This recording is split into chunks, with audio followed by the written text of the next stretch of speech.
La phase du néocolonialisme et les millions et les milliards d'hommes, femmes du tiers-monde, d'Asie, d'Amérique du Sud, d'Afrique, d'Océanie, de partout, mènent le combat ultime contre l'hégémonisme, contre l'exploitation des États, de certains États, de l'écrasante majorité des peuples. La lutte contre l'exploitation de l'homme par l'homme. La lutte pour la libération culturelle se poursuit.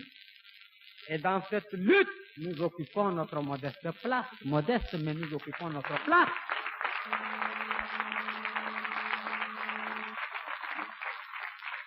On ne peut pas retourner la roue de l'histoire et que nos frères libyens comprennent.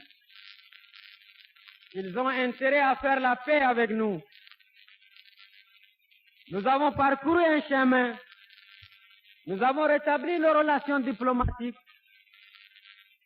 Des frères libyens sont ici, des Tchadiens sont là-bas. Nous dialoguons. Nous faisons de belles déclarations. Et nous avons signé le 31 août un accord en bonne et due forme à Alger. Et nous devons respecter cet accord. Nous devons joindre la parole à l'acte et ne pas chercher à tromper. Comment tromper un peuple qui a combattu 25 ans les armes à la main?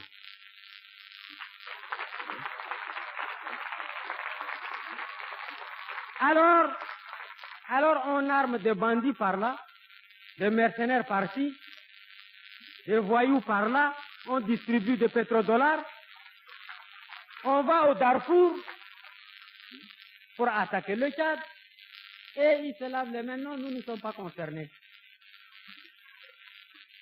Et les médias pourris qui émargent à Tripoli, ils disent dans leur radio que non, c'est pas la Libye. Mais qui alors? Mais qui?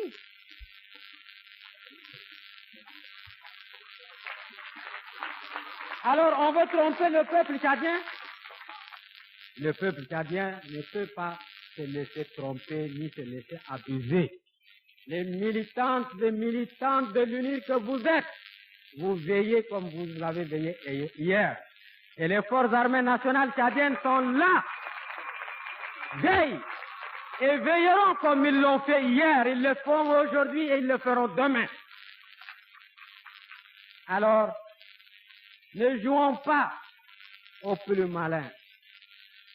Laissons le jeu de la duplicité, du mensonge et de la parole non tenue. Et jouons loyalement, raisonnablement, en homme responsable. Parce que la paix, c'est dans l'intérêt du Tchad, mais c'est dans l'intérêt aussi du peuple libyen. C'est dans l'intérêt de la lutte globale que nous menons contre les puissances de l'obscurantisme, ceux qui exploitent tout le temps nos maigres ressources. Nous avons d'autres choses à faire. Alors,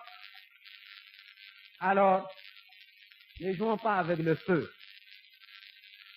Et nous disons à nos frères libyens, jouez le jeu de la franchise, de la droiture, du sérieux. Alors, nous irons loin dans la voie de la paix.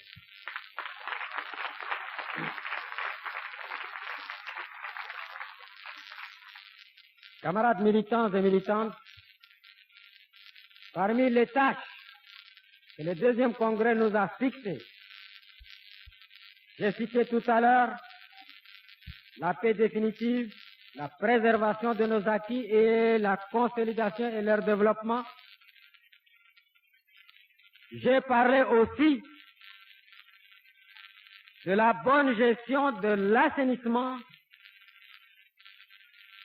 du système socio-économique et public, la moralisation de la vie publique. Si nous voulons effectivement aller de l'avant, il faut que nous soyons propres, camarades militants et militantes. Il faut que nous travaillions.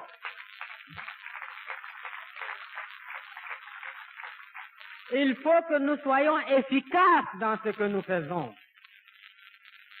Il faut assumer nos responsabilités à tous les niveaux et en toutes circonstances.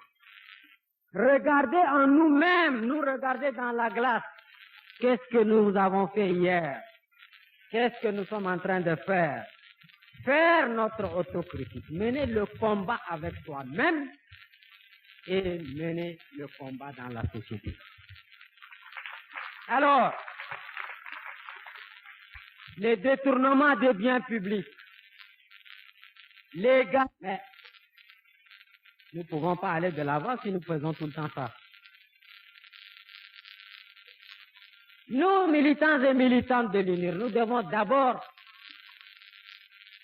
assumer nos responsabilités et nous montrer comme modèle. Dans notre vie, au travail, en public, chez soi. Il y a des mentalités que nous devons combattre. Quelqu'un, par exemple, à qui le pays confie une responsabilité importante, une grosse société. Alors, ou bien une haute fonction politique. Ce monsieur détourne l'argent. Ce monsieur met par terre cette haute responsabilité, cette société, ces fonctions politiques qu'on lui a confiées. Mais c'est un coup de massue contre la société. C'est un coup de massue contre les militants et militantes de l'UNIR. C'est un recul de notre combat et de nos victoires.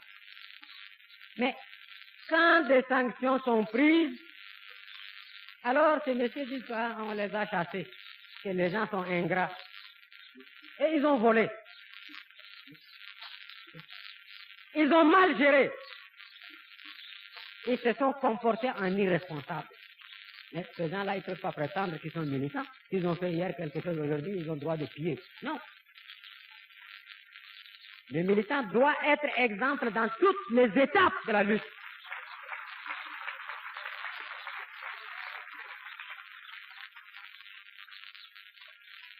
La lutte n'est pas finie. Et les gens comme ça sont de faux militants. Oui, l'histoire des révolutions, l'histoire des luttes le démontre. Et il y a des gens qui faillent à un stade de la lutte. Ils deviennent de corrompus. Ils deviennent de voleurs.